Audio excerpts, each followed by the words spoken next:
ప్రతికొల్లంక గ్రామంలో అమ్మ భగవాన్ అనే ధర్మము మొట్టమొదటిగా ఎవరి ద్వారా వచ్చింది అని అంటే మా నాన్నగారి ద్వారా మాత్రమే. అంతేకాదు అప్పటికి అమ్మా భగవాన్ ధర్మంలో మందిరాన్ని కడుతున్నారు. ఇంచుమించు 30 లక్షలతో. ఆ ఆలోచనతో నేను పెరిగాను. ఆ ఆలోచనలోనే నేను ధర్మ మార్గంలో కొనసాగాను. ఆ ఆలోచనతోనే అమ్మా భగవాన్ దగ్గరికి వచ్చాను. మా నాన్నగారు ఏం చేశారంటే, మనకు వాస్తు బాలేదని చెప్పి ఇల్లు మారడం అనేది జరిగింది. ఆ గ్రామానికి వెళ్ళి ప్రతి ఇంటికి వెళ్ళి ప్రతి హైందవులకి బొట్టు పెట్టి ఈరోజు అక్కడ భజన జరుగుతుంది.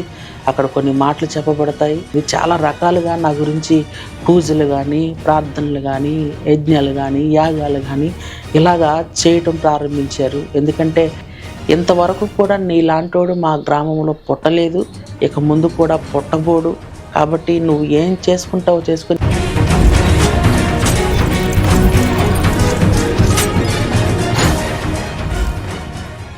ప్రియమైన వీక్షకులందరికీ కూడా యేసుక్రీస్తు నామములో వందనాలు తెలియచేస్తూ, ఈరోజు నా సాక్ష్యాన్ని వివరించడానికి దేవుడు నాకు ఈ సమయాన్ని అందించాడని నేను ఎంతగానో సంతోషిస్తూ ఉన్నాను.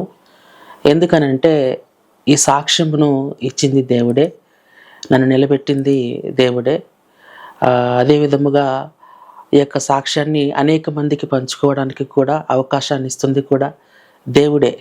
కాబట్టి ఆ దేవుని యొక్క కార్యంను బట్టి మనం ముందుకు వెళ్ళడం అనేది మంచిదని నేను తలంచుతూ ఉన్నాను.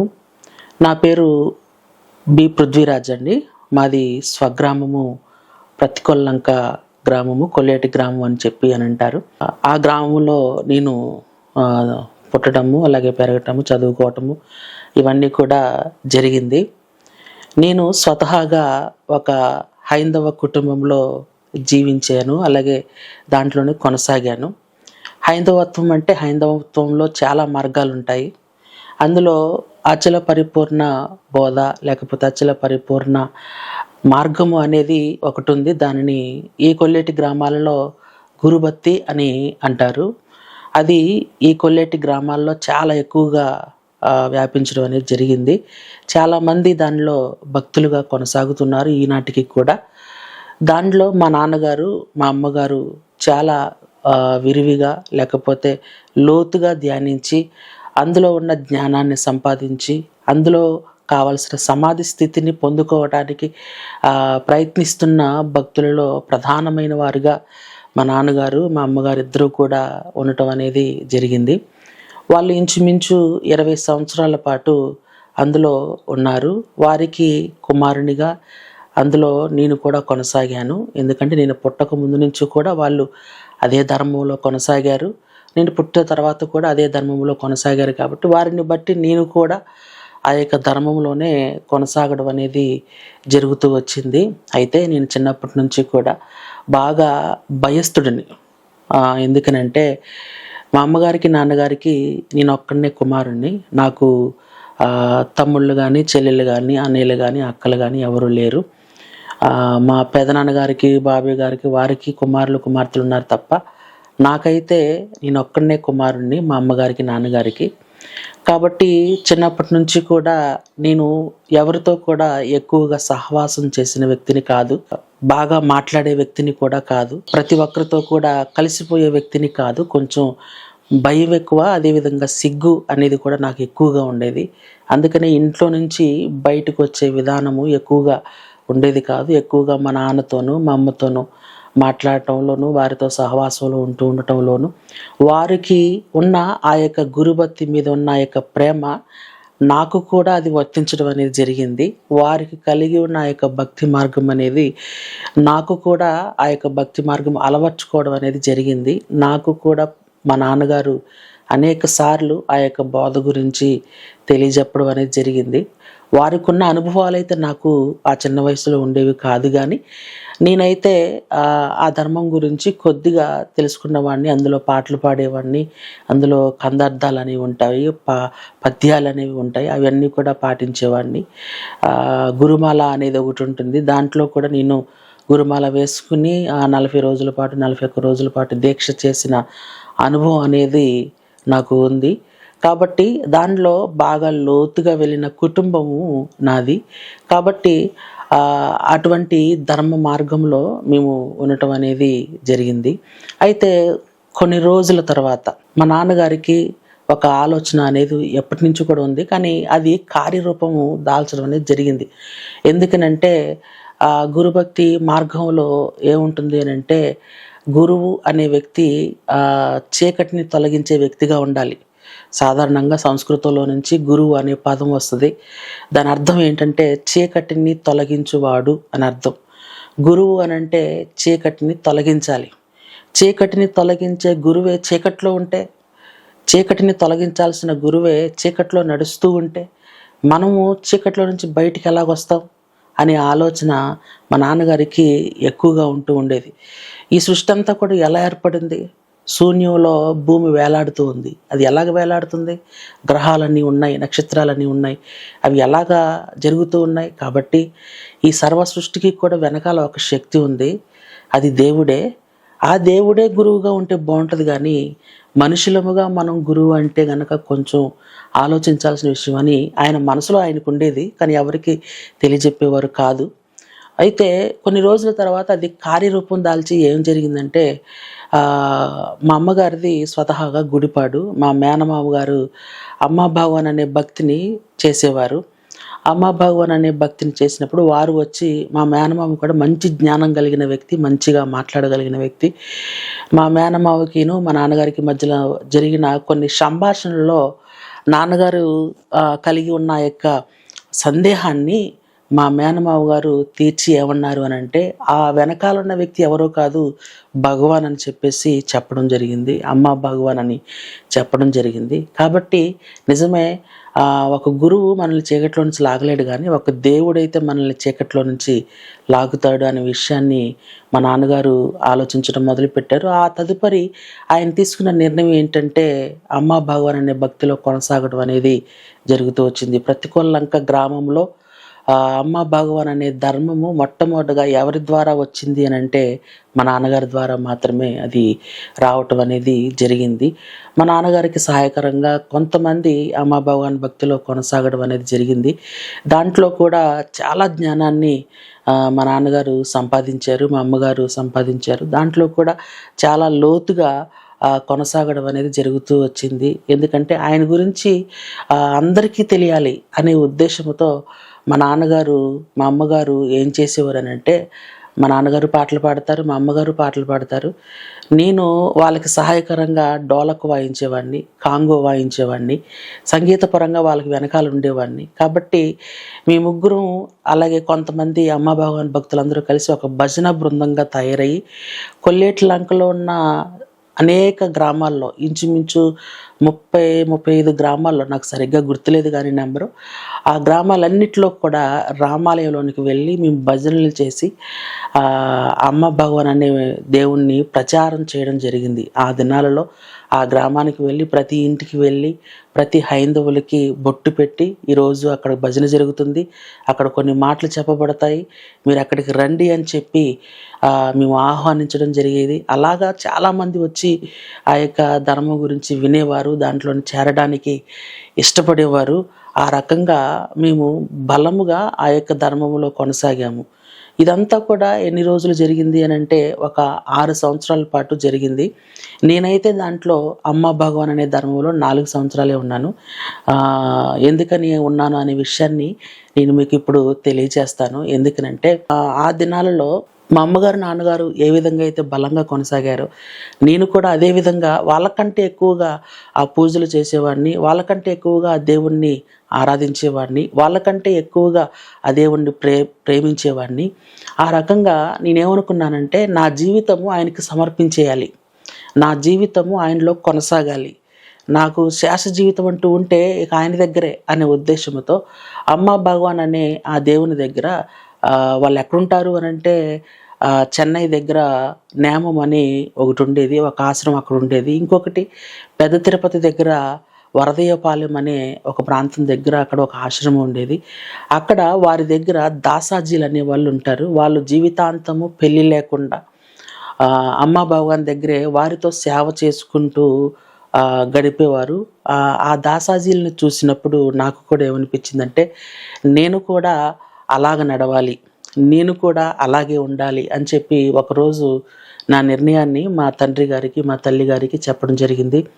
వారు కూడా చాలా సంతోషించారు, వ్యతిరేకించలేదు. ఎందుకనంటే అదే ధర్మంలో వాళ్ళు ఉంటున్నారు, నా కుమారుడు నాకంటే ఎక్కువగా ఆ ధర్మంలో కొనసాగుతానంటే దానికి మించిన సంతోషం ఏముందని చెప్పేసి ఒక్కగానొక కొడుకునైనా సరే అర్పించటానికి లేకపోతే సమర్పించటానికి వాళ్ళు ఒప్పుకున్నారు.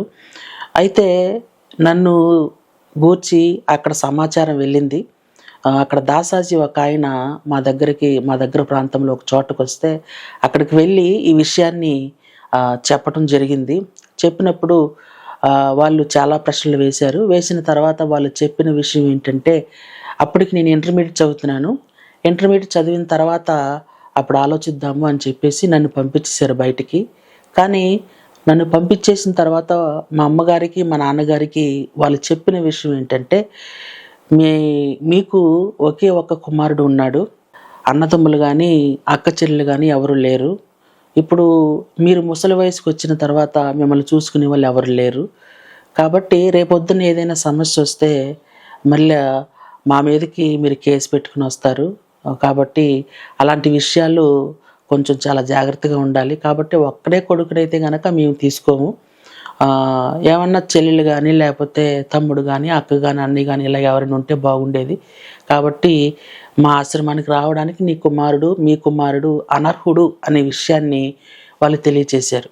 అప్పుడు ఆ విషయాన్ని మా తల్లిగారు, తండ్రి గారు ఎలా చెప్పాలో తెలియక చాలా రోజులు దాచారు. కానీ ఆ తర్వాత నాకు ఎప్పుడో ఒకప్పుడు చెప్పారు ఆ విషయాన్ని.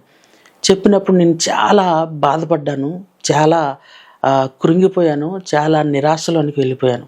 కారణం ఏంటంటే, నేను ముందుగానే చెప్పాను, నేను చిన్నప్పటి నుంచి కూడా నాకు ఒకరితో మాట్లాడడం తెలీదు, ఒకరిని ప్రేమించడం తెలీదు, లేకపోతే ఒకరితో సహవాసం చేయటం తెలీదు. ఎక్కువగా మా అమ్మగారు, నాన్నగారితోనే సహవాసం చేసేవాడిని. ఎందుకని అలా చేసేవాడిని అంటే, నన్ను ఎవరూ ప్రేమించే వాళ్ళు లేరు అనే ఆలోచన ఎక్కువగా ఉంటూ ఉండేది.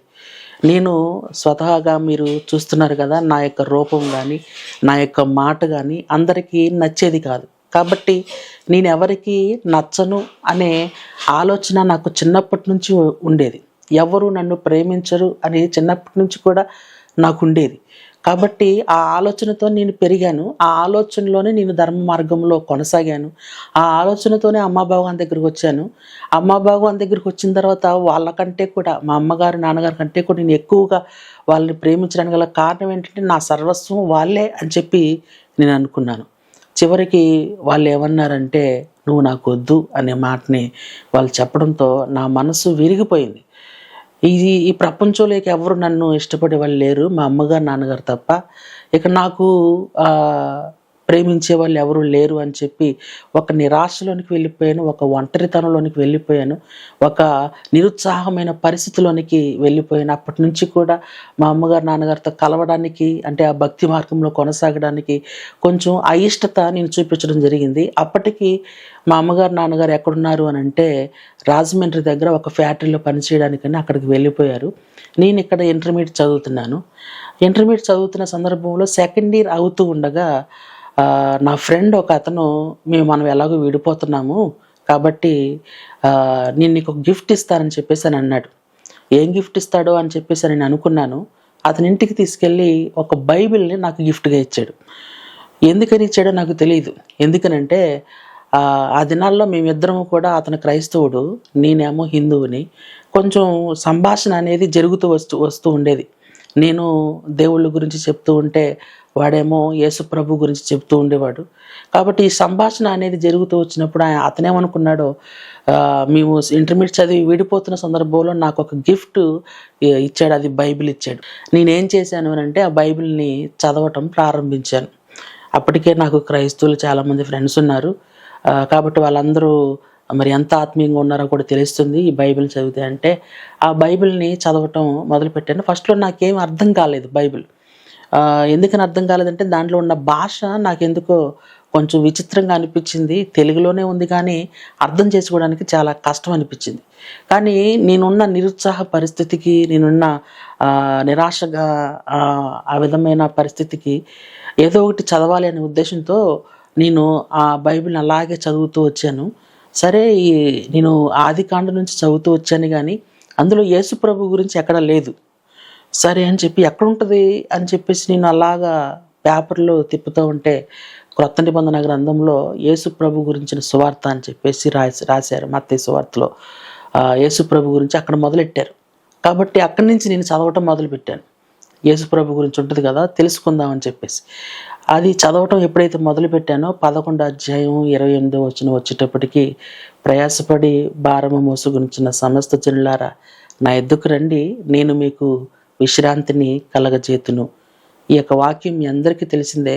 ఇందులో ఒక వాక్యం ఉంటుంది, నా యొద్దకు రండి, నేను మీకు విశ్రాంతిని కలగజేస్తాను అనే మాట నాకు ఎలాగ వినిపించిందంటే, నా ఎదురుగా ఎవరో ఉండి నాతో మాట్లాడుతున్నట్టుగా అనిపించింది. నేను చదువుతున్నది అక్షరాలే కానీ నాకు వినిపిస్తుంది మాత్రం ఏదో వాయిస్ వినిపిస్తున్నట్టుగా నాకు అనిపించింది. ఎవరో పిలుస్తున్నారు ఏంటి, నాకేం అర్థం కావట్లేదు అన్నట్టుగా నాకు అనిపించింది. అయితే ఆ యొక్క మాట ఎప్పుడు కూడా నా హృదయంలో వినిపిస్తూనే వచ్చింది. దాని గురించి నేను ఆలోచిస్తూనే వచ్చాను. ఎందుకనంటే ఆయనేమో వద్దన్నాడు, ఈయనేమో రమ్మంటున్నాడు. చాలా విచిత్రంగా ఉందే. కానీ అప్పటికే యేసు ప్రభు గురించి నేను విన్న సమాచారము మా నాన్నగారి ద్వారా, మా అమ్మగారి ద్వారా, చుట్టూ ఉన్న ప్రపంచం ద్వారా నేను విన్న సమాచారాన్ని బట్టి అంత త్వరగా నేను ప్రతిస్పందించలేకపోయాను. కాబట్టి ఆలోచిస్తూ ఉన్నాను. ఒక రోజున రాత్రి నేను ప్రార్థన చేసుకున్నాను. ఆ టైంలో రాజమండ్రి దగ్గర మా అమ్మగారు, నాన్నగారు ఫ్యాక్టరీలో పనిచేస్తున్నప్పుడు ఒక రూమ్‌లో నేను వెళ్ళి ప్రార్థన చేశాను. ప్రభువా, నేను చిన్నప్పటి నుంచి నేను ఎందుకు పనికిరాని వాడినని నా చుట్టూ ఉన్న ప్రపంచము నన్ను నెట్టివేసింది. చివరికి నేను నమ్ముకున్న దేవుడు కూడా నన్ను వదిలేశాడు. ఇప్పుడు నా పరిస్థితి ఏంటి? ఈ వాక్యం చదువుతూ ఉంటే నాకు చాలా విచిత్రంగా అనిపిస్తుంది. నిజంగా నేను పనికొస్తానా? నిజంగా నేను సేవ చేయగలనా? నిజంగా నేను ఏదైనా దేనికైనా సరే పనికొస్తానా అని చెప్పేసి నేను ప్రార్థన చేసినప్పుడు ఒక గొప్ప వెలుగు నా చుట్టూ ప్రకాశించింది. నేను అప్పుడు మోకాళ్ళ మీద ఉన్నాను. ఆ వెలుగును చూసి కిందకు పడిపోయాను. పడిపోయినప్పుడు ఆ వెలుగులో నుంచి ఒక స్వరం నాకు వినిపించింది. పృథ్వీ, నా కోసం పనిచేస్తావా? నా కోసం పని చేయగలవా? నా కోసం పనికి రాగలవా అని చెప్పేసి ఆయన మాట్లాడుతున్నారు. మాట్లాడేది దేవుడే అని ఇప్పుడు నేను చెప్తున్నాను కానీ అప్పుడు నాకు ఏమనిపించిందంటే ఆ స్వరాన్ని నేను ఎప్పుడు వినలేదు. అంతకుముందు ఆ స్వరాన్ని గురించిన గ్రహింపు నాకు ఎప్పుడు కూడా లేదు. నేనేమనుకున్నానంటే ఏదైనా దెయ్యం మాట్లాడుతుందేమో అని చెప్పేసి భయపడిపోయాను. అప్పటి నుంచి కూడా నేను ప్రార్థన చేయడం ఎప్పుడు కూడా జరగలేదు. కానీ ఆ వాయిస్ మాత్రం నాకు వినిపిస్తూనే వచ్చింది, వినిపిస్తూనే ఉంటుంది హృదయంలో. దాని గురించి నేను ఆలోచిస్తూనే ఉన్నాను. ఎవరో నన్ను పిలుస్తున్నట్టుగా అనిపించింది. అయితే కొన్ని రోజుల తర్వాత ఒక సాక్ష్యాన్ని నేను విన్నాను. ఆ సాక్ష్యంలో దైవజనుడు ఒక పెద్ద వెలుగును చూశాడని, ఆ వెలుగులో నుంచి యేసుప్రభు వచ్చాడని, యేసుప్రభు వచ్చి తనను స్వస్థపరిచాడని, యేసుప్రభు వచ్చి తను స్వస్థపరిచి తన సేవ కోసం తనను పిలుచుకున్నాడని చెప్పినప్పుడు నిజమే కదా, నాకు కూడా ఆ వెలుగే కనిపించింది. నాకైతే మనిషి కనపడలేదు కానీ ఆ వెలుగులో నుంచి స్వరం వినిపించింది. ఒకవేళ నన్ను పిలిచింది దేవుడేమోనని చెప్పి నేను అప్పుడు అనుకున్నాను. నన్ను పిలిచింది దేవుడే అని చెప్పి నేను అప్పుడు నిర్ణయించుకున్నాను. అయితే నాకు ఒక స్నేహితుడు ఉండేవాడు. ఆయన క్రైస్తవుడు. ఆ క్రైస్తవత్వంలో బాగా ఆత్మీయంగా ఆయన ఉండేవాడు. కాబట్టి ఆయన నేను కూడా బెస్ట్ ఫ్రెండ్స్గా ఉండేవాళ్ళం. కారణం ఏంటంటే ఆయన యేసు ప్రభు గురించి ఎక్కువగా చెప్పేవాడు.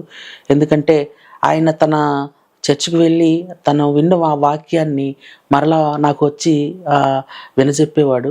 అలాగ వింటూ ఉండగా నేను యేసు ప్రభువుని సొంత రక్షకునిగా అంగీకరించడం అనేది జరిగింది. అప్పటికి మా అమ్మగారు, నాన్నగారు ఇద్దరూ కూడా అమ్మా భగవాన్ అనే ధర్మంలో వాళ్ళు కొనసాగుతూ ఉన్నారు. ఇదంతా జరిగి అమ్మా భగవాన్ ధర్మంలో నేను 4 సంవత్సరాలు ఉన్నాను. 4 సంవత్సరాల తర్వాత నేను యేసు ప్రభువుని నమ్ముకోవడం జరిగింది. అయితే ఆ మిగతా 2 సంవత్సరాలు కూడా మా అమ్మగారికి, నాన్నగారికి నాకు మధ్యలో పెద్ద వివాదము జరుగుతూ వచ్చింది. ఇంట్లో సమాధానం లేని పరిస్థితి అనేది ఏర్పడడం జరిగింది. ఎందుకనంటే మా నాన్నగారు ఏమన్నారంటే, గురుభక్తిలో నుంచి అమ్మాభావన్ భక్తులకు వచ్చాము, మరలా అమ్మాభావన్ భక్తిలో నుంచి మరలా నువ్వు క్రైస్తవత్వంలోనికి వెళ్ళిపోతే గనక నా తల ఎక్కడ పెట్టుకోవాలో నాకు తెలీదు. ఎలాగా నేను బతకాలో తెలీదు. దానికన్నా చావడం నాకు మేలు అని చెప్పి అనేక సార్లు ఆయన నాతో అనటం జరిగింది. ఎందుకనంటే వాళ్ళకి అర్థమైపోయింది నేను క్రైస్తవుడిగా మారానని చెప్పేసి. కొన్ని సందర్భాల వల్ల అప్పట్లో నేను డిగ్రీ చదువుతున్న రోజుల్లో ఆదివారం కూడా నేను ట్యూషన్ క్లాసులు అని చెప్పేసి వాళ్ళకి తెలియకుండా ఏలూరు వెళ్ళి చర్చిలో వాక్యం విని అక్కడ ఆరాధనలో పాల్గొని నేను వచ్చేవాడిని. ఆ సంగతి చాలా రోజుల తర్వాత వాళ్ళకి అర్థమయ్యి వాళ్ళకి అనుమానం వచ్చి ఒకరోజు నన్ను అడిగారు, నువ్వు ఆదివారం ట్యూషన్ క్లాస్కి వెళ్తున్నావా లేకపోతే చర్చికి వెళ్తున్నావా అని చెప్పేసి గట్టిగా అడిగితే నేను ఇక నిజం దాయలేక అప్పుడు వాళ్ళకి నిజం చెప్పడం అనేది జరిగింది. అప్పటి నుంచి కూడా మా మధ్యలో ఒక సమాధానం లేని పరిస్థితి అనేది జరుగుతూ వచ్చింది. నేనైతే దేవుని యందు సంపూర్ణంగా విశ్వాసంతో ఉన్నాను. వాళ్ళైతే నన్ను ఎలా మార్చాలా, నాకు ఎలా చెప్పాలా, మరలా నన్ను హైందవత్వంలోకి ఎలా స్థిరపరచాలా అని చెప్పి వాళ్ళు చాలా రకాలుగా నాతో మాట్లాడడం జరిగింది. పెద్దలతో మాట్లాడించడం జరిగింది. పెద్దలంటే దగ్గర బంధువులతో మాట్లాడించడం జరిగింది. ఇలాగా కొన్ని విషయాలు అనేవి జరుగుతూ వచ్చాయి. కాబట్టి ఇటువంటి పోరాట పరిస్థితుల్లో నేను అప్పుడు ఉండటం అనేది జరిగింది. అటువంటి పరిస్థితుల్లో కొన్ని విషయాలు మీతో చెప్పాలి. అదేమిటి అని అంటే, మా అమ్మగారు నాన్నగారు నన్ను మార్చడానికి చాలా ప్రయత్నాలు చేశారు. వాళ్ళకి కలశ పూజ అనేది ఒకటి ఉంటుంది. కలశ పూజ చేసినప్పుడు అంటే కలశ పూజ అంటే ఒక చెంబుని తీసుకుంటారు, దాంట్లో కొబ్బరికాయ పెడతారు, దాని చుట్టూ ఆకులు పెడతారు, దాని మీద ఒక జాకెట్ ముక్క పెడతారు, దాన్ని దేవుడుగా కొలుస్తారు, దాంట్లోనికి దేవుడు వస్తాడు. కలశ పూజ చేసినప్పుడు ఇంచుమించు 14 రోజులు లేకపోతే 21 రోజులు చేసినప్పుడు ఉప్పు కారం లేకుండా కూర వండుకుని భోజనం చేయాల్సిన పరిస్థితి. నీసు తినకూడదు, అంటే నాన్ వెజ్ అనేది తినకూడదు. ఉప్పు కారం లేకుండా ఏ కూర వండుకున్నా సరే ఉప్పు కారం లేకుండా తినాలి. అలాగే వాళ్ళు చేశారు. కొన్ని రోజులైతే సంపూర్ణంగా ఏమీ తినకుండా ఉపవాసం చేశారు, 21 రోజులు. కొన్ని రోజులైతే ఆ వరదీపాలెం దగ్గరికి 108 రూపాయలు ముడుపు కట్టి పంపించాలి కొన్ని రోజులు, కొన్ని నెలలు అలాగా పంపించారు. నేను మారతానేమోనని. కొన్ని రోజులైతే ఒకసారి అయితే నన్ను బలవంతంగా ఏం చేశారంటే, అక్కడ యూత్ మీటింగ్ అనేది జరిగింది వరదీపాలెంలో అమ్మ భగవాన్ దగ్గర జరిగితే అక్కడికి నన్ను తీసుకుని వెళ్ళి అక్కడ మాటలు వినిపించి ఆ మాటల ద్వారా అయినా సరే మారతాడు అని చెప్పేసి నన్ను బలవంతంగా పంపించారు. అప్పటికే మాకు చాలా నష్టాల్లో ఉన్నాము, తినడానికి కూడా తిండి లేని పరిస్థితిలో ఉంది. ఏది చేసినా సరే మా నాన్నగారు మావులు ఒగ్గుతారు. ఆ మావులు ఒగ్గినప్పుడు అసలు ఏమాత్రం కూడా అభివృద్ధి అనేది లేదు. కనీసము కూరకు కూడా చేపలు లేని పరిస్థితుల్లో ఉంటూ ఉన్నారు. ఇటు చూస్తే అమ్మ భగవాన్ ధర్మంలో ఆయన లీడర్గా ఉన్నాడు. లీడర్గా ఉన్న వాళ్ళు ఏం చేయాలంటే ప్రతి నెల ఏదో ఒక రిపోర్ట్ని అక్కడికి పంపించాల్సిన అవసరం ఉంటుంది. దానికి చాలా డబ్బు అవసరత అనేది ఉంటుంది. అటు చూస్తే దానికి ఖర్చు పెట్టాలి, ఇటు చూస్తే మనకి రాబడి లేదు. కాబట్టి ఏం చేయలేని పరిస్థితిలో ఉన్నారు. ఈలోపు నేనేమో యేసుప్రభు నమ్ముకోవడం వల్ల వాళ్ళకి ఇంకా ఎక్కువ కోపం వచ్చి నన్ను ఎలా మార్చాలా అని చెప్పేసి వాళ్ళు నా గురించి చాలా కష్టపడడం అనేది జరిగింది. చాలా రకాలుగా నా గురించి పూజలు కానీ, ప్రార్థనలు కానీ, యజ్ఞాలు కానీ, యాగాలు కానీ ఇలాగా చేయటం ప్రారంభించారు. ఎందుకంటే ఏ రకంగానైనా సరే నన్ను మరలా వెనక్కి లాగాలి అనే ఆలోచన వాళ్ళకి ఉండటం అనేది జరిగింది. అయితే నేను వాళ్ళ ఆలోచనని కనిపెట్టాను, కానీ ఎప్పుడూ కూడా నేను వెనక్కి వెళ్ళాలనే ఆలోచన అయితే నాలోనికి దేవుడు రప్పించలేదు. నాలో అంచెలంచెలుగా విశ్వాసాన్ని ఆయన పెంచాడే తప్ప ఏమాత్రం కూడా విశ్వాసాన్ని తగ్గించలేదు. నేను ప్రతిరోజు కూడా బైబిల్ చదువుకుంటాను. ప్రతిరోజు కూడా ఉదయం 3 గంటలకి లేచి నేను ప్రార్థన చేసుకునేవాడిని. నేను ప్రార్థన చేసుకుంటున్నప్పుడు చీకట్లో మా అమ్మగారు నాన్నగారు పక్కన పడుకున్నప్పటికీ కూడా వాళ్ళకి తెలియకుండా నేను మోకాళ్ళ మీద ఉండి ప్రార్థన చేసుకున్న దినాలు అనేకమైనవి ఉన్నాయి. కాబట్టి వీటన్నిటిని కూడా ఆపివేయాలి, వాడిని ప్రార్థన చేసుకోవడం ఆఫ్ చేసేయాలి, లేకపోతే వాడు బైబిల్ చదువుకోవడం ఆఫ్ చేసేయాలి అని చెప్పి చాలా రకాలుగా వాళ్ళు ప్రయత్నాలు చేశారు, కానీ అవేవి సఫలం కాలేదు. అయితే ఒకరోజు వాళ్ళు ఏమనుకున్నారు అంటే, ఇక వీడిని వదిలేద్దాము అని చెప్పేసి మా నాన్నగారు ఏమన్నారంటే, అప్పటికి నాకు 18 సంవత్సరాల వయసు. అప్పుడు మా నాన్నగారు ఏమన్నారంటే, నీకు పెళ్లి చేసేస్తాము, ఇక మీకు నాకు ఇక ఏమాత్రం కూడా సంబంధం ఉండదు, పెళ్లి చేసేసిన తర్వాత నువ్వు చర్చికి వెళ్తావో లేకపోతే ఇంకెక్కడికైనా వెళ్తావో అది నీ ఇష్టము. కాబట్టి పెళ్లి చేసేసి నేను ఒక ఇంట్లో పెట్టేస్తామని అంటే, నేనన్నాను ఒకవేళ పెళ్లి చేస్తే గనక నాకు పరిశుద్ధ వివాహం చేయాలి తప్ప హైందవ వివాహం మాత్రం నేను అసలు ఒప్పుకోను అని చెప్పేసి అంటే, అదేంటి పెళ్లి చేయడం నా ఇష్టం అని అంటే, పెళ్లి చేసుకోవడం నా ఇష్టం కదా, కాబట్టి మీరు నాకు పెళ్లి చేయాలంటే పరిశుద్ధ వివాహం చేయండి, మీరు అన్నట్టుగా నేను చేసుకుంటాను, కానీ పరిశుద్ధ వివాహం చేయండి అని చెప్పేసి నేను అన్నప్పుడు ఇక వాళ్ళకి ఏం చేయాలో అర్థం కాక వాళ్ళు అలాగే మౌనంగా ఉండిపోయారు. అయితే ఆ దినాల్లో నాకు కనిపించింది వాళ్ళు నన్ను చాలా దర్శనంతో లేకపోతే చాలా భారంతో నన్ను మార్చాలని ప్రయత్నం చేస్తున్నారు. అదే రోజుల్లో నేను ఎస్తేరు గ్రంథాన్ని చదువుతున్నప్పుడు ఎస్తేరు 3 రోజులు ఉపవాసం ఉంది. తన ప్రాంతం వాళ్ళందరూ కూడా తన జనాంగం అంతా కూడా మారు మనసు పొందడానికి, లేకపోతే వారందరూ కూడా రక్షించబడ్డానికి, ఆ భయంకరమైన శాసనం నుండి రక్షించబడ్డానికి ఎస్తేరు 3 రోజులు ఉపవాసం ఉంది. ఆ ఉపవాసంలో తను విజయం పొందింది. దేవుడు గొప్ప విజయాన్ని ఎస్తేరుకి అందించాడు. అదేవిధంగా నేనెందుకని మా అమ్మగారు నాన్నగారి గురించి ప్రార్థన చేయకూడదు, వాళ్ళ గురించి ప్రార్థన చేద్దాం, దేవుడు ఒక కార్యం చేస్తాడని చెప్పి 40 రోజుల పాటు నేను ఉపవాసం ఉండి ప్రార్థన చేశాను. ఎవరి గురించి అనంటే మా అమ్మగారు నాన్నగారు వాళ్ళిద్దరూ మారు మనసు పొందాలి, వాళ్ళిద్దరూ మారాలి, మేమందరం కలిసి చర్చికి రావాలి అని చెప్పేసి ప్రార్థన చేయడం జరిగింది. అలాగా ప్రార్థన చేస్తూ ఉన్నాను. ప్రతిరోజు కూడా అక్కడ ప్రార్థన చేయడం జరిగింది. 40 రోజుల ఉపవాస ప్రార్థన కూడా అయిపోయింది, ముగించేశాను. అలా ముగించేసిన కొన్ని రోజులకి ఇంకా ఎక్కువగా మా జీవితంలో కష్టాలు ఎక్కువగా అయిపోయినాయి, ఎక్కువగా శ్రమలు అనేవి ఎక్కువ అయిపోయినాయి, మా నష్టాలు అనేవి ఎక్కువ అయిపోయినాయి. అవి భరించలేక మా నాన్నగారు ఏం చేశారంటే, మనకు వాస్తు బాలేదని చెప్పి ఇల్లు మారడం అనేది జరిగింది. మా అక్కడే దగ్గరలో ప్రతికూలంకలోనే మా మేనత్త వాళ్ళ ఇల్లు ఒకటి ఉంది ఖాళీగా. ఆ ఇంట్లోనికి వెళ్ళటం అనేది జరిగితే అక్కడికి వెళ్ళిన తర్వాత ఏదో ఒక పని చేయాలి కదా, ఒకవైపు మావులొగ్గుతాను, ఇంకొకటి ఒక గేదెను కొని ఆ గేదెకు వచ్చిన పాల ద్వారా మనం బ్రతకొచ్చు, మనం కొంత అభివృద్ధిని మనం పొందుకోవచ్చు అని చెప్పేసి ఆలోచించారు. ఆ విధంగా అప్పు చేసి ఒక గేదెను కూడా కొనడం అనేది జరిగింది. ఆ గేదెకి పచ్చగడ్డి కోసుకుని రావడం అని, లేకపోతే దాన్ని మేపడం అనేది, ఇవన్నీ కూడా నేను మా నాన్నగారు మా అమ్మగారు కలిసి చేసేవాళ్ళం. అలా చేసేవాళ్ళం. కానీ ఈ పోరాటం అనేది ఉంటూ ఉండేది. నేను కాలేజీకి వెళ్తూ వస్తూ ఉండేవాడిని, ఇలాగా జరుగుతూ ఉండేది. అయితే ఒకానొక సందర్భంలో గేదెకి పాలు తీస్తూ ఉంటే మా అమ్మగారికి తీవ్రమైన తలపోటు వచ్చేసింది. ఎంత తలపోటు అంటే ఆవిడ మంచం మీద పడుకుని ఏడ్చేసేది, నేను ఇంకా కాసేపట్లో చచ్చిపోతాను, ఎందుకంటే నా తల బద్దలైపోతుంది, నా బ్రెయిన్ నా మాట వింటలేదు, నా మెదడు నా మాట వింటలేదు, అసలు ఎందుకని ఈ తలపోటు వస్తుందో నాకు అర్థం కావట్లేదు. ఎప్పుడైతే పాలు తీయడానికి అక్కడ కూర్చుంటుందో, ఎప్పుడైతే పాలు తీయడం ప్రారంభిస్తుందో వెంటనే ఆ తలపోటు వచ్చేసేది. ఏం చేయాలో అర్థం కాక మా నాన్నగారు కూడా అలాగే ఉండిపోయారు. ఒక రోజునైతే ఆయన ఏం చేశాడనంటే, ఒక పక్కన మా అమ్మగారు తలపోటుతో బాగా బాధపడిపోతుంది. అలా బాధపడిపోతుంటే నన్ను ఇంకొక రూమ్లోకి తీసుకెళ్ళి ఆయన ఒక మాట అన్నాడు. నేను ఎన్నో రోజులుగా ఈ యొక్క ధర్మంలో కొనసాగుతున్నాను, గురుభక్తిలో నుంచి అమ్మభవన్ ధర్మంలోనికి వచ్చాను. నేను ఏ రోజు కూడా ఏ తప్పు చేయలేదు, దేవుళ్ళలోనే కొనసాగాను, నేను అన్నీ కూడా సన్మార్గంలోనే నడిచాను.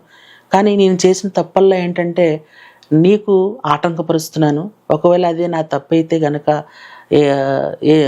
ఇదంతా కూడా ఆ తప్పు వల్లే జరుగుతుందేమో నాకు తెలీదు. ఈ రోజున నా భార్యకి సరైన వైద్యం చేయించడానికి కూడా నా దగ్గర ఏమాత్రం కూడా ధనం అనేది లేని పరిస్థితిలో నిన్నాను, ఏం చేయాలో నాకు అర్థం కావట్లేదు అని నా దగ్గర ఆయన కన్నీరు కార్చి ఆయన మాట్లాడడం జరిగింది, ఆయన బాధపడడం జరిగినప్పుడు నేనేమన్నానంటే, నాన్నగారు నాకు ఒక అవకాశం ఇవ్వండి, నేను చిన్న ప్రార్థన చేస్తాను, చేసినప్పుడు తనకి తగ్గితే గనక నన్ను చర్చికి పంపించండి, మీరు రావసరం లేదు, నన్ను చర్చికి పంపించండి, ఒకవేళ తగ్గకపోతే కనుక నన్ను చర్చికి పంపించొద్దు అని చెప్పేసి అంటే, సరే ప్రార్థన చేయని చెప్పి అవకాశం ఇచ్చాడు. అక్కడికి వెళ్ళి ప్రార్థన చేశాను. ప్రభువా, నువ్వు సర్వశక్తిమంతుడివి, మా అమ్మగారికి ఉన్న ఈ తలపోటుని నీవే స్వస్థపరచాలి, ఎందుకంటే నేను స్వస్థపరిచే యెహోవాను నేనే అని సెలవిచ్చావు, కాబట్టి ఈ రోజున ఇప్పుడే తనని ముట్టి మీరు స్వస్థపరచాలని యేసయ్య నామములో ప్రార్థిస్తున్నాను తండ్రి అని చెప్పేసి ఆమేనని చెప్పగానే ఆవిడ లేచి కూర్చుని వెంటనే ఒక మాట అంది, ఏంటంటే యేసు ప్రభు గొప్ప దేవుడురా అని అంది. యేసుప్రభు యొక్క గొప్పతనాన్ని ఆ రోజు మా అమ్మ చూసింది. ఎందుకనంటే ఆ తలపోటు అలాంటిది. వెంటనే తగ్గిపోవడంతో తనకి చాలా ఆశ్చర్యం వేసింది. ఎప్పుడైతే ప్రార్థన చేశామో, ఎప్పుడైతే ప్రార్థన ముగించామో వెంటనే ఆ తలపోటు తగ్గిపోయింది. చాలా ఆశ్చర్యం అనిపించింది తనకి. ఆ తలపోటు మరలా చాలా రోజుల తర్వాత మరలా వచ్చింది. అంటే ఒక 2, 3 వారాల తర్వాత వచ్చేది. వచ్చినప్పుడల్లా ప్రార్థన చేస్తే ప్రార్థన చేయగానే వెంటనే ఆ తలపోటు తగ్గిపోయేది. మరలా తన పని తాను చేసుకుంటూ ఉండేది. కొన్ని రోజుల తర్వాత మరలా వచ్చేది. మరలా వచ్చినప్పుడు నేను మరలా ప్రార్థన చేస్తే తగ్గిపోయేది. ఏంటి ఇలాగా ప్రార్థన చేసినప్పుడల్లా తగ్గిపోతుంది, ఇది శాశ్వత పరిష్కారం ఉండదా అని చెప్పేసి అనుకుంటే అప్పుడు నేను అన్నాను, నేను ఒక బైబిల్ కొనిచ్చి ఆవిడకి ఇచ్చి ఈ వాక్యం చదువుతూ ఉండు, నిర్గమకాండం 15:26 ఆ వచనం చదువుతూ ఉండు, నిన్ను స్వస్థపరచు యెహోవాను నేనే అనే మాట అక్కడ ఉంటుంది. ఆ ఒక్క మాట మట్టుకి చదివి నీ హృదయంలో పెట్టుకో, ఇంకెప్పటికీ కూడా అది నీకు దరికి చేరదని చెప్తే అది చదివిన కానించి, ఆ వాక్యం చదివిన కానించి ఆవిడకి చదువు పెద్దగా లేదు, కానీ ఆ రోజున ఆ బైబిల్ ఎప్పుడైతే ఇచ్చానో ఆ వాక్యం చదువుతూ ఉండగానే తనకి ఆ స్వస్థత అనేది వచ్చింది. ఆ తర్వాత ప్రతిరోజు కూడా తను వాక్యం చదవడం అనేది అలవర్చుకుంది. ఎందుకనంటే వాక్యం చదివినప్పుడు మాత్రమే తనకు స్వస్థత ఉంది అనే విషయాన్ని తను నమ్మింది కాబట్టి ఆ రోజున తను స్వస్థపడింది. అయితే తను చెప్పిన విషయం ఏంటంటే, నువ్వు ఎలాగైతే చర్చికి వెళ్తావో నేను కూడా నీతో పాటు చర్చికి వచ్చేస్తానని చెప్పి తాను కూడా మాట ఇవ్వటం జరిగిందనమాట. మొట్టమొదటిగా మా అమ్మగారు అలాగ మారారు. ఆ రకంగా మేమిద్దరం కూడా చర్చికి వెళ్ళటం ప్రారంభించాము. అలాగా వాక్యాన్ని వింటున్నాము, అలాగే ఆరాధనలో పాల్గొంటున్నాము. అవన్నీ జరుగుతూ వచ్చినాయి. మా నాన్న మాత్రం ఇంకా చర్చికి రాలేదు, కానీ ఆయన కూడా వాక్యాన్ని వినేవాడు. ఎందుకనంటే మేమిద్దరం చర్చికి వెళ్ళటంతో మా అమ్మగారికి అలా తగ్గడంతో ఆయనకు కూడా ఆశ్చర్యం అనిపించింది. వెంటనే టీవీలో వస్తున్న వాక్యాలని ఆయన వింటూ ఉండేవాడు. అలా వింటూ ఉన్నప్పుడు అది క్రిస్మస్ సీజన్లో యేసుప్రభు యొక్క పుట్టుక గురించి వివరించడం అనేది జరిగింది. ఆయన ఎలా పుట్టాడు అని అంటే, కన్యక గర్భవతి కుమారుని కనును అనే విషయాన్ని ఆ రోజున ఒక దైవజనుడి యొక్క వాక్యాన్ని ఆయన వినటం జరిగింది. అప్పుడు మా నాన్నగారికి ఆలోచన వచ్చింది, నిజమే, సాధారణమైన మానవ జన్మ అయితే గనక అది ఆయన దేవుడు ఎలాగవుతాడు? ఆయన ప్రత్యేకంగా పుట్టాడు కాబట్టే ఆయన దేవుడు. నిజంగా మనల్ని చీకట్లో నుంచి బయటికి రప్పించే గురువు ఎవరంటే నిజంగా యేసుప్రభువే. ఎందుకంటే ఆయన జన్మ ప్రత్యేకమైనది, ఆయన జీవితం ప్రత్యేకమైనది, ఆయన యొక్క మాటలు కూడా చాలా ప్రత్యేకమైనవి. కాబట్టి ఆయనే మన రక్షకుడు, ఆయనే మన గురువు అని చెప్పి ఆ రోజున ఆయన నమ్మాడు కానీ ఆయన చర్చికి రావడానికి అవకాశం లేదు. ఎందుకంటే అప్పటికే అమ్మా భగవాన్ ధర్మంలో ఆయన బాగా బలంగా కొనసాగాడు. అంతేకాదు అప్పటికి అమ్మా భగవాన్ ధర్మంలో మందిరాన్ని కడుతున్నారు. ఇంచుమించు 30 లక్షలతో మందిరాన్ని కడుతున్నారు. ఆ మందిరానికి ప్రధానమైన వ్యక్తి మా నాన్నగారే, దాంట్లో ఉన్న క్యాషియర్ మా నాన్నగారే. కాబట్టి వెంటనే చర్చికి రావడానికైతే కుదరదు. కాబట్టి మీరు వెళ్ళండి, 2-3 సంవత్సరాల తర్వాత నేను వస్తాను అని చెప్పేసి ఒక ఆదివారం మాతో అన్నాడు ఆ విషయాన్ని. అంటే నేను అప్పుడు ప్రార్థన చేశాను. ఆ రోజే కుటుంబ ప్రార్థన చేసుకుంటున్నాము, ప్రతిరోజు చేసుకునే వాళ్ళము. మా నాన్నగారు వచ్చి కూర్చునేవాడు. ఆ రకంగా ఆ రోజు కుటుంబ ప్రార్థన మేము చేస్తున్నప్పుడు నేనేమన్నానంటే, వచ్చే ఆదివారం లోపు మా నాన్నగారు చర్చికి రావాలి అని బలంగా ప్రార్థన చేయడం జరిగింది. మా అమ్మగారు అయితే ఆమేనండి గట్టిగా అన్నారు. మా నాన్నగారు అయితే అనలేకపోయారు. ఎందుకనంటే ఇదంతా జరిగేది కాదు అని చెప్పేసి కొంత హృదయంలో నవ్వుకున్నారు. అయితే ఆ రోజు ఆదివారం అలా ప్రార్థన చేసాము, పడుకున్నాము. సోమవారం అమ్మా భగవాన్ భక్తుల్లో కొంతమంది ఏం చేశారు అని అంటే, మా అమ్మగారు నేను కలిసి ఆదివారం చర్చి నుండి బయటకు వస్తుంది చూసి వాళ్ళు ప్రధానమైన వాళ్ళు, గ్రామంలో కూడా ప్రధానమైన వాళ్ళు చూసి ఏం చేశారంటే, ఇలాగ పలానా కొండలరావు గారు, మా నాన్నగారి పేరు కొండలరావు గారు, వారి యొక్క కుటుంబం అంతా కూడా చర్చికి వెళ్ళిపోతుంది, వాళ్ళు వెళ్ళిపోతే కనుక మనము మన హైందవ సాంప్రదాయం అంతా కూడా నాశనం అయిపోతుంది, కాబట్టి వాళ్ళని ఆపాలి అన్న ఉద్దేశంతో ఆ రోజు వాళ్ళు ఏం చేశారంటే, అమ్మా భగవాన్ భక్తులందరూ కలిసి గ్రామంలో పెద్దలతో చెప్పుకున్నారు. ఆ రోజు సోమవారం వాళ్ళు చెప్పుకున్నారు. ఆ రోజే గ్రామ బంట్రుతో వచ్చి మాతో ఈ విషయం చెప్పాడు. రేపు ఆ వారంలో గురువారం ఈ మీటింగ్ జరిగిద్ది, మీ గురించి చెప్పుకున్నారు అమ్మభవన్ భక్తులు అని చెప్పేసి చెప్పడం జరిగింది. మంగళవారం మైకులో కేకేశారు. ఏమని కేకేశారంటే, పలానా అమ్మభవన్ భక్తులు కొండల గారి మీద ఇలా చెప్పుకున్నారు. ఆడ మగ ఎవ్వరూ కూడా పనికి వెళ్ళడానికి వీల్లేదు. ఒకవేళ ఈ మీటింగ్కి హాజరవ్వకపోతే 1000 రూపాయలు తప్పు అని ప్రకటించడం జరిగింది. 1000 రూపాయలు తప్పు అని అంటే ఆ రోజుల్లో కూలికి వెళ్తే 80 రూపాయలు. కూలికి వెళ్తే 80 రూపాయలు. 1000 రూపాయలు సంపాదించాలంటే 10-15 రోజులు కూలికి వెళ్తే కానీ 1000 రూపాయలు సంపాదించలేం. ఆ రోజుల్లో ఏ మీటింగ్ జరిగినా 100 రూపాయలు 200 రూపాయలు తప్పేసేవారు. కానీ ఈ మీటింగ్కి ఖచ్చితంగా అందరూ హాజరవ్వాలని, ఆడ మగ హాజరవ్వాలని చెప్పి 1000 రూపాయలు తప్పు అని చెప్పి చాలా బలమైన మీటింగ్ని ఏర్పాటు చేయడం జరిగింది. ఆ రోజుల్లో వాళ్ళు ఏమనుకున్నారు అని అంటే, ఈ కుటుంబాన్ని వెలివేసేద్దాం ఊళ్ళో నుంచి, వాళ్ళకున్న ఆస్తులన్నీ కూడా తీసేద్దాం, వాళ్ళు ఏ ధర్మానికి చెందకుండా చేసేద్దాం, వాళ్ళతో ఎవరు కూడా మాట్లాడకుండా చేసేద్దాం అని చెప్పి ఆ రోజుల్లో ఉన్న అధికారులు మాట్లాడుకోవడం జరిగింది. ఆ విషయాలు మాకు వినబడ్డాయి. మాకు దగ్గరలో ఉన్నవాళ్ళు, మా రక్త సంబంధికులు కొంతమంది ఆ విషయాన్ని మాకు తెలియజేసినప్పుడు కొంత మాకు భయం వేసింది. మంగళవారం ఈ విషయం తెలిసినప్పుడు బుధవారం మేము ఏం చేసామంటే ఉపవాసం ఉండి ప్రార్థన చేసాం. గురువారమే మీటింగ్ కాబట్టి ఆ ఒక్కరోజు మేము ఏం చేసామంటే ఉపవాసం ఉండి ప్రార్థన చేసాం. దేవుని సన్నిధిలో మేము మొరపెట్టుకున్నాం. మా పక్షంగా సంఘమంతా కూడా కలిసి ప్రార్థన చేయడం జరిగింది. ఆ టైంలో ఏం జరిగింది అని అంటే, గుడివాకలంక ఎంపీపీ గారు జయమంగళ రామారావు గారు, ప్రభువుల పేరు ఆయనకి యశ్ఐ గారు, పాస్టర్ దావిదరాజు గారి యొక్క తండ్రి గారు, వారు ఎంఐ ప్రసాద్ గారు, మా యొక్క ఆత్మీయ తండ్రి గారు ఎంఐ ప్రసాద్ గారు, అలాగే పాస్టర్ దావిదరాజు గారు, శ్రీపరిలో పరిచర్య చేస్తున్నటువంటి పాస్టర్ దావిదరాజు గారు, వీరందరూ కూడా ఒక కారులో ఎక్కడికో ప్రయాణమై వెళ్తున్నారు. ఆ టైంలో వారికి ఆ ఫోన్ వారికి వెళ్ళింది. పలానా మన చర్చికి వచ్చే పృథ్వీ షోలో ఇలా జరుగుతుంది, వాళ్ళ కుటుంబాన్ని మీటింగ్ పిలుస్తున్నారని చెప్పేసానంటే, మా ఊర్లో ఈ మీటింగ్ని ఏర్పాటు చేసిన ఒక ప్రధానమైన వ్యక్తికి జయమంగళ రామారావు గారు గురువుగా ఉండేవారు. కాబట్టి ఆయన అప్పుడే కారులో ఉండి ఆ విషయాన్ని విన్నారు. వెంటనే ఆయన ఏం చేశారంటే, ఆ ప్రధానమైన ఆ వ్యక్తికి ఫోన్ చేశారు. ఫోన్ చేసి, నాన్న మరి ఇలాగా మీటింగ్ పెడుతున్నామని తెలిసింది, వాళ్ళు దేవుణ్ణి నమ్ముకున్నారని తెలిసింది, నిజమేనా అని అంటే, నిజమేనండి అని చెప్పేసి ఆయన మాట్లాడడం జరిగింది. ఆయన అప్పుడు ఒక విషయం తెలియజేశారు ఆయనకి, నువ్వు క్రైస్తవులతో కాదు పెట్టుకునేది, దేవునితో పెట్టుకుంటున్నావు. ఎందుకనంటే నత్తగుళ్ళపాడులో ఏం జరిగిందో నీకు తెలుసు, కొవ్వాళ్ళంకలో ఏం జరిగిందో నీకు తెలుసు. క్రైస్తవుల్ని వెలివేసిన వారిని, క్రైస్తవుల మీద యుద్ధం చేసిన వారిని, వారి వెనకాల నుండి దేవుడే వారితో యుద్ధం చేయించాడు తప్ప, వారి శత్రువులను అనగగొట్టింది దేవుడే తప్ప క్రైస్తవులు కాదు. ఇప్పుడు నువ్వు క్రైస్తవుల మీద తిరుగుబాటు చేస్తే గనక మరలా నీ మీద తిరుగుబాటు చేసేది ఎవరు అని అంటే దేవుడే తిరుగుబాటు చేస్తాడు.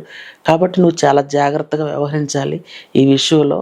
దయచేసి ఆ మీటింగ్ని జరగనివ్వకుండా నువ్వు ఆపివేసే, ఇలాంటి విషయాల్లో నువ్వు చాలా జాగ్రత్తగా ఉండాలి అని చెప్పి ఒక వార్నింగ్ లాగా, ఒక హెచ్చరిక లాగా ఆ రోజు ఆయన మాట్లాడడం జరిగింది. ఆ మాట్లాడిన మాటలను బట్టి ఆ వ్యక్తి ఏం చేశారు అని అంటే, ఆ రోజు మీటింగ్ని పెద్దగా ఏమీ లేకుండా సాధారణంగా జరిగించాలని చెప్పేసి అనుకున్నారు. గురువారం వచ్చింది, ఆ మీటింగ్ని ప్రారంభించారు. 12 కానుంచి 4 వరకు, మధ్యాహ్నం 12 కానుంచి సాయంత్రం 4 వరకు మా ముగ్గురిని కూడా ఆ నిండు సభలో నిలవబెట్టి నానా రకాలైన బూతులు తిట్టారు, ఎన్నో రకాలైన మాటలు అన్నారు, ఎన్నో రకాలుగా మమ్మల్ని నిందించారు, అపహసించారు. చివరిలో ఆ మీటింగ్కి ప్రధానమైన వ్యక్తి మా గ్రామంలో నియంతగా అప్పుడు ఉండేవాడు. ఆయన ఏమన్నాడంటే, ఇంతవరకు కూడా నీలాంటోడు మా గ్రామంలో పుట్టలేదు, ఇక ముందు కూడా పుట్టబోడు, కాబట్టి నువ్వు ఏం చేసుకుంటావో చేసుకుని నిన్ను వదిలేస్తున్నావు, నీ మీద ఏ తప్పు వేయము, నీ యొక్క ఆస్తులు కూడా మేము స్వాధీనం చేసుకోము, నిన్ను గూర్చి ఆ దేవుడే చూసుకుంటాడు అని చెప్పేసి ఒక మాట అని చెప్పి మా నాన్నగారిని వదిలేయటం జరిగింది. చుట్టుపక్కల ఉన్న వాళ్ళందరూ కూడా ఏమంటున్నారంటే, ఏదో ఒక తప్పేసేద్దాము, వాళ్ళని వెలివేసేద్దాము, వాళ్ళని గ్రామంలో లేకుండా చేసేద్దాం అని చెప్పి అందరూ అంటున్నారు. కానీ ఆయన మాత్రం ఏమాత్రం కూడా మా మీద సీరియస్ యాక్షన్ అనేది తీసుకోలేదు. ఆ గురువారం మీటింగ్ అయిపోయింది. ఆ మీటింగ్ అయిపోయిన వెంటనే మా అమ్మగారు, నాన్నగారు ఎలా ఉంటారో, ఏం ఆలోచిస్తారో, అప్పటి వరకు మా అన్న మాటలు బట్టి వాళ్ళు వెనక్కి వెళ్ళిపోతారేమో అనే ఆలోచన నాలో వచ్చింది. వెంటనే అడుగుదామని చెప్పేసి వాళ్ళ దగ్గరికి నేను వెళ్తున్నాను. ఇంట్లోనే వెళ్తూ ఉంటే వాళ్ళు ఏమన్నారంటే, ఈ రోజున దేవుడు మనకు విముక్తినిచ్చాడు, ఇక్కడి నుంచి మనం చర్చికి వెళ్ళిపోవచ్చు అనే మాట మా నాన్నగారు అన్నారు. నాకు చాలా సంతోషం వేసింది. వాళ్ళు విశ్వాసంలో వెనక్కి వెళ్ళిపోలేదు, వాళ్ళు ముందుకు వెళ్ళాలని అనుకున్నారు. ఆ శుక్రవారము అమ్మ భగవన్ ధర్మంలో మా నాన్నగారు మెయిన్గా ఉన్నారు కాబట్టి ఆ యొక్క పనులన్నీ కూడా, ఆ యొక్క బాధ్యతలన్నీ కూడా వాళ్ళకి అప్పచెప్పేసి శనివారం నైట్ మాకు ప్రార్థన జరిగిద్ది. ఆ ప్రార్థనకి ఆయన రావటం జరిగింది. అప్పటి నుంచి కూడా చర్చికి రావటం అనేది జరిగింది. నేను ఏదైతే ప్రార్థన చేశానో వచ్చే ఆదివారం లోపు మా నాన్నగారు, మా అమ్మగారు మేమందరం కలిసి చర్చికి రావాలి అని ఎలాగైతే ప్రార్థన చేశామో అదే విధంగా దేవుడు ఆ యొక్క ప్రార్థన విని ఆ రకంగానే జరిగించడం అనేది జరిగింది. ఇది మా జీవితంలో జరిగిన గొప్ప సాక్ష్యము. ఎందుకని ఈ సాక్ష్యాన్ని నేను వివరిస్తున్నాను అని అంటే, నేను ఎందుకు పనికిరాని వ్యక్తిని నేను ఒకప్పుడు అనుకునేవాడిని. నేను దేనికి కూడా సరిపోయిన వ్యక్తిని కాదు. మాట్లాడడానికి కూడా, లేకపోతే సహవాసం చేయడానికి కూడా, లేకపోతే ఇంకేదైనా పని చేయడానికి కూడా నేను ఎందుకు పనికిరాని వాడిని అని చెప్పేసి నేను అనుకునేవాడిని. కానీ ఈ రోజున దేవుడు నన్ను ఆశీర్వాదకరంగా ఉంచాడు. దేవుడు నన్ను కొంతమందిని తయారు చేయగలిగిన వ్యక్తిగా నన్ను ఉంచాడు. ముందుగా దాన్ని ఎలా ఉపయోగించుకున్నాడు అని అంటే, మా అమ్మగారు, నాన్నగారినే నేను బలపరిచే విధంగా దేవుడు నన్ను తయారు చేశాడు. అందుకు నేను దేవుని ఎంతగానో స్తుతిస్తున్నాను. నేను ఒంటరిగానే ఉండేవాడిని, కానీ దేవుడు నన్ను అనేక మందికి ఆశీర్వాదకరంగా ఉంచాడు అని చెప్పి నేను భావిస్తూ ఉన్నాను. ఎందుకనంటే మన జీవితంలో కొన్ని నిర్ణయాలు తీసుకుంటాం మనం. నేను ఇదే చేయాలి, నేను ఇలాగే ఉండాలి. కొన్ని పోలికల ద్వారా మనల్ని మనం నిందించుకుంటాం. చూడు వాళ్ళు ఎలాగున్నారో, వీళ్ళు ఎలాగున్నారు, ఆ పాస్టర్ గారు ఎలాగున్నారు, ఈ పాస్టర్ గారు ఎలాగున్నారు, లేకపోతే వాళ్ళు ఎలాగున్నారు, వాళ్ళు ఎంత బాగా పాటలు పాడుతున్నారు, వాళ్ళు ఎంత బాగా వాక్యం చెప్తున్నారు, వాళ్ళు ఎంత బాగా వాయిద్యాలు వాయిస్తున్నారు అని చెప్పి మనం చాలాసార్లు పోల్చుకుంటూ మనల్ని మనం నిందించుకుంటాం. అలాగే ఎప్పుడు కూడా ఉండకూడదు. ఎవరి ప్రత్యేకత వారిదే. ఎవరినైనా సరే దేవుడు వాడుకోగలడు. ఈ రోజున నేను బైబిల్ ట్రైనింగ్ అయ్యి దేవుని సేవ జరిగించడానికి కూడా దేవుడు నన్ను వాడుకుంటున్నాడు. ఆయన యొక్క సంఘాన్ని నడిపించడానికి కూడా శ్రీరామ్ నగర్, ఎంగిలిపాక లంక శివారు శ్రీరామ్ నగర్ అనే ప్రాంతంలో నేను ఇప్పుడు సంఘ కాపరిగా పనిచేస్తూ ఉన్నాను. నా స్వగ్రామం ప్రతికూల లంక. అక్కడి నుంచి అక్కడికి వెళ్ళటం అనేది జరుగుతూ వస్తుంది. ఆ యొక్క పరిచర్యలో దేవుడు నన్ను ముందుకు తీసుకెళ్తున్నాడు. ఇంకా అనేకమైన పరిచర్యలు ఉన్నా కానీ నా ప్రధానమైన పరిచర్య సంఘ కాపరిగానే నేను ఉంటున్నాను. ఎందుకని ఈ విషయాన్ని, ఈ సాక్ష్యాన్ని చెబుతున్నాను అంటే, దేవుని నామ మహిమార్థమై నాలాంటి వాళ్ళు చాలామంది ఉండొచ్చు. ఒకవేళ ఎందుకు పనికిరాని వారిగా, లేకపోతే అందరి చేత నిందించబడిన వారిగా, అందరి చేత త్రోసివేయబడిన వారిగా ఉండొచ్చు. కానీ దేవుడు ఎలాంటి వాడు అని అంటే, ఎంతటి గడ్డి పరకనైనా సరే ఆయన గొప్ప ఆయుధముగా వాడుకునేవాడు ఆయన అని చెప్పేసి నేను చెప్తూ ఉన్నాను. మనం ఎందుకు పనికిరాని వారమైనా సరే దేవుడు మనల్ని పనికొచ్చే పాత్రగా ఆయన వాడుకోగలడు. కాబట్టి అలాంటి ఆలోచనలు ఉంటే వాటినన్నిటినీ కూడా దేవుని సన్నిధిలో పెడదాం. దేవుడు మనల్ని వాడుకోవడానికి సిద్ధంగా ఉన్నాడు. ఆయన రాజ్యంలో పాత్రులుగా ఉండటానికి, ఆయన రాజ్యాన్ని కట్టడంలో మనం అందరం కూడా పనివారంగా ఉండటానికి మనం ఎప్పుడూ కూడా ఉపయోగపడదాం. ఆయన యొక్క ఆలోచనలతో మనం ముందుకు వెళ్ళాలని ఆలోచిస్తూ నేను అందరికీ కూడా ఈ విషయాన్ని తెలియచేస్తూ ఈ యొక్క సాక్ష్యాన్ని ముగిస్తున్నాను. ఈ యొక్క సాక్ష్యాన్ని దేవుడు దీవించి ఆశీర్వదించునుగాక.